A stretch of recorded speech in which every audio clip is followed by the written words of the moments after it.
We are simply in shock. We are currently in Krakow, Poland. I approach the passport control point and show my Russian passport. A woman looked at me like that and said something like, "Look, get out of here. We don't need Russians here." Poland did not wait for permission. It did not issue warnings that went unheeded or allow diplomatic channels to quietly decay on their own timeline. When Warsaw made its move, it was deliberate, coordinated, and unmistakably final. The closure of Russia's last functioning consulate in Gdańsk was not a bureaucratic adjustment or a routine diplomatic downgrade.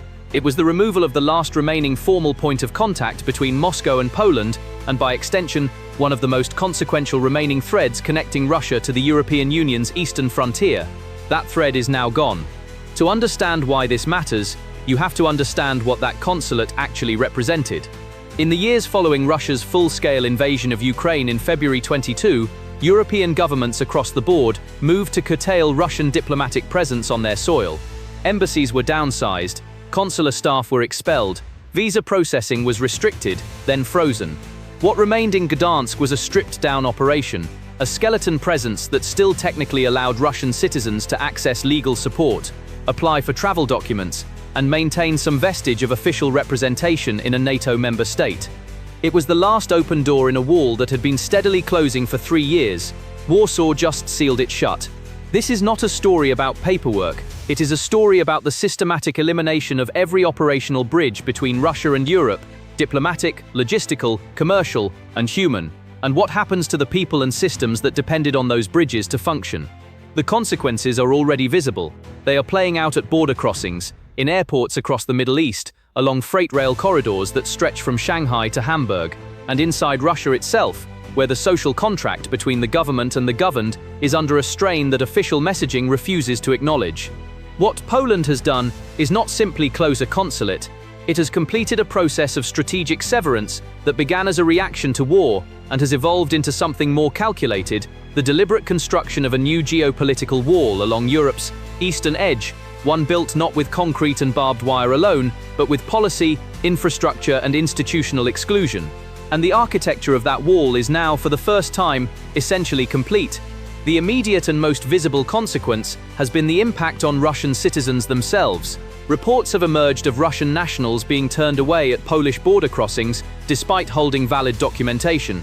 Travelers who believed their paperwork was in order found themselves redirected, detained, or simply refused entry without detailed explanation.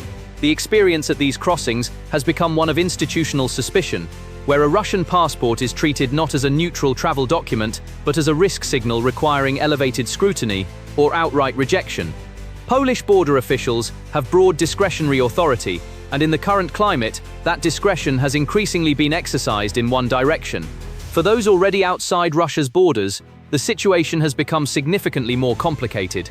Approximately 8,000 Russian citizens are currently stranded across the Middle East, primarily concentrated in Dubai and the broader UAE, along with other regional transit hubs, unable to complete return journeys to Russia.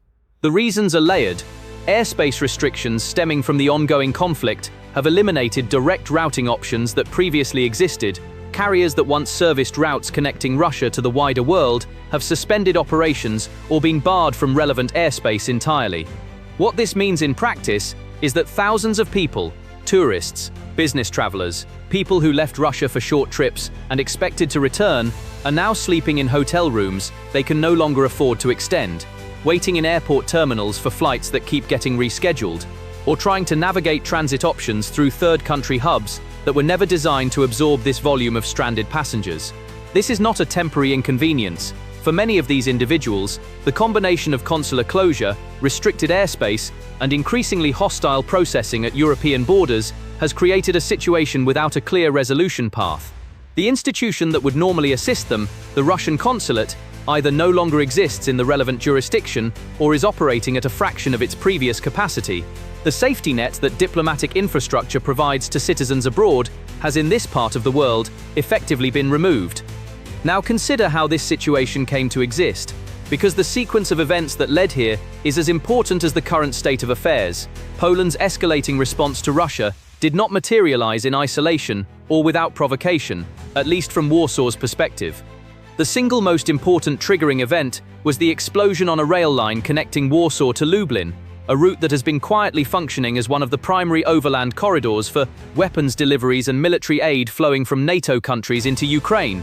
The blast was not random, it targeted infrastructure with direct strategic value, at a moment when that infrastructure was operating at high utilization rates to sustain Ukraine's military capacity. Polish investigators worked the case. The conclusion they reached was unambiguous in their public framing. The evidence pointed toward Russian intelligence involvement.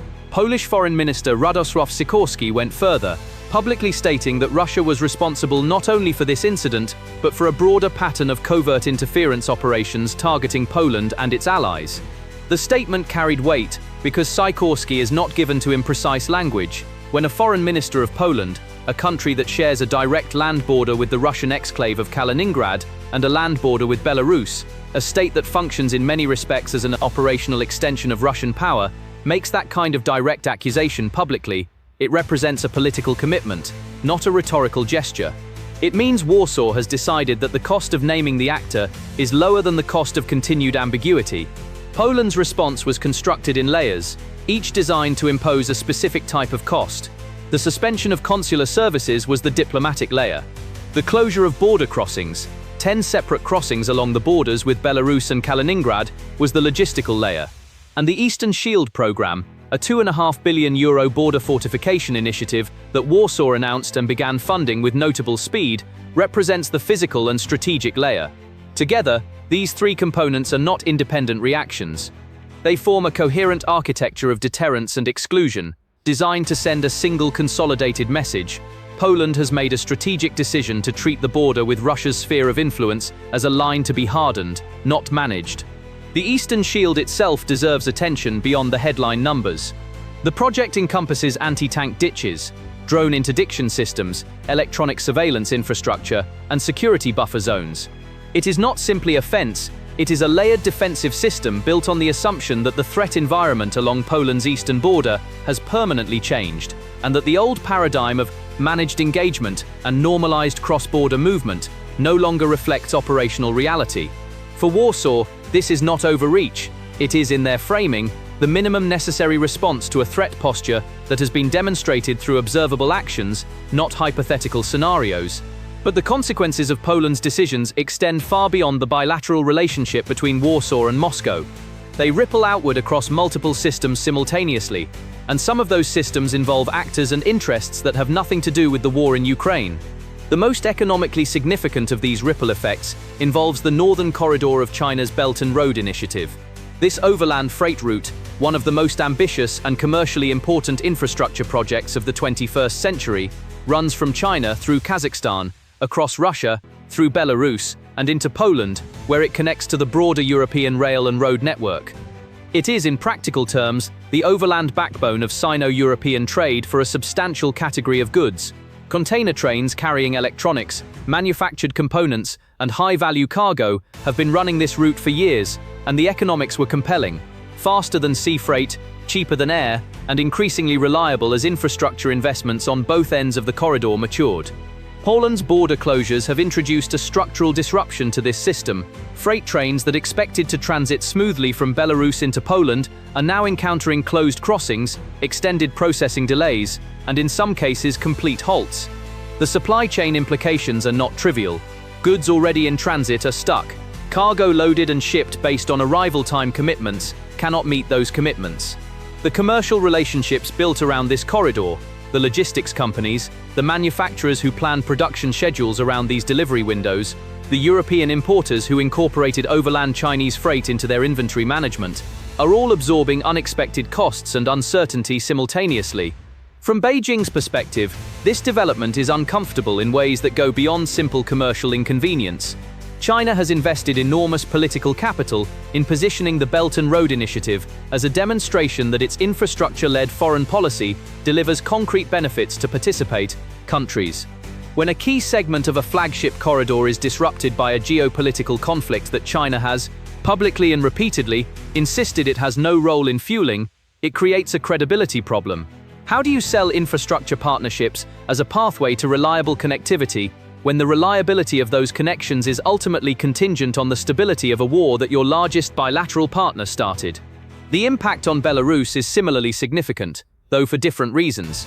Belarus has functioned under Alexander Lukashenko as a state whose economic survival has become deeply entangled with its role as a transit zone for Russian energy flows, for Chinese freight, and for people and goods moving between Russia and Europe. The closure of Polish border crossings directly attacks that economic function.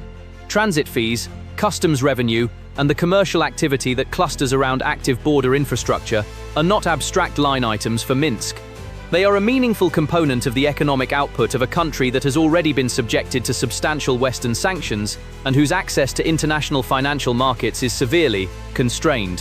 When Poland closes the crossings, Belarus loses the revenue that crossing generates.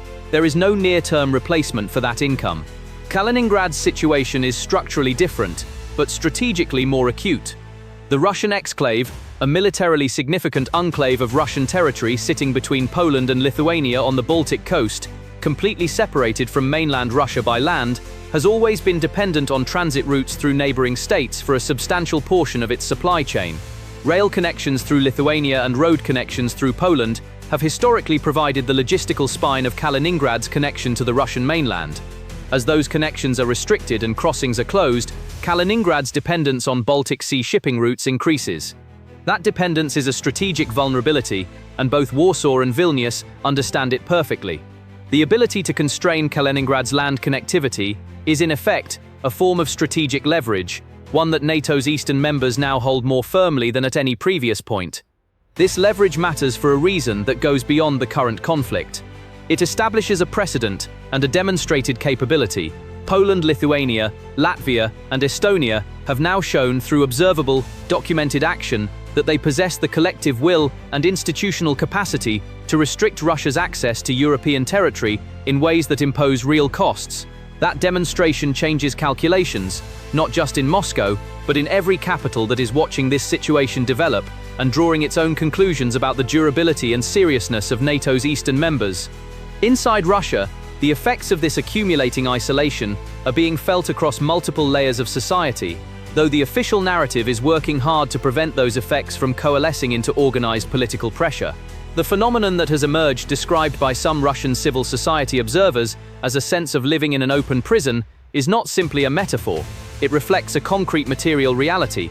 Millions of Russians who previously traveled internationally with relative ease, who worked abroad seasonally, who maintained business relationships with European partners, who sent children to European universities, are now confronting a world in which those options have either disappeared entirely or become so complicated and expensive as to be effectively unavailable.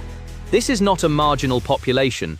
Russia's urban, educated, internationally connected middle class, the segment of the population that has historically had the most to gain from globalization and economic openness, is also the segment most directly impacted by these restrictions. And while it would be analytically careless to predict that this produces immediate political instability, it is entirely accurate to say that it erodes the social contract that has underpinned Putin's governing coalition for 2 decades. That contract was, at its core, an exchange, political passivity, in exchange for rising living standards, consumer access, and the freedom to live a relatively normal life in an increasingly connected world. The war has already broken the economic side of that contract. The accelerating isolation is now breaking the social side. Russian state media has been predictably consistent in its framing of these developments, characterizing Poland's actions as evidence of anti-Russian hostility driven by American instruction, positioning the disruptions facing Russian travelers as Western aggression against ordinary civilians, and presenting the overall trajectory as a validation of the narrative that Europe was never a reliable partner and that Russia's future lies with non-Western alignments. What is analytically interesting is not that this framing is being deployed, it was entirely predictable, but that it is being deployed with increasing intensity at the same moment that Russia is deepening its dependence on suppliers and partners that would have been unthinkable in previous strategic planning cycles. The relationship with North Korea is the most striking example. The scale of munitions transfers from Pyongyang to Moscow has grown dramatically over the course of the conflict. What began as a supplementary supply arrangement has evolved into a structural dependency for certain categories of artillery ammunition. The political implications of this dependency are not lost on Moscow's strategic planners, even if they are not discussed openly. North Korea is not a peer partner, it is a supplier with its own agenda, its own leverage, and its own demands.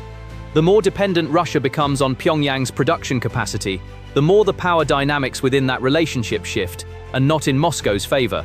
What Poland has accomplished, viewed in its totality, is the final closure of the last functioning formal channel between Russia and the European Union in its northeastern corridor.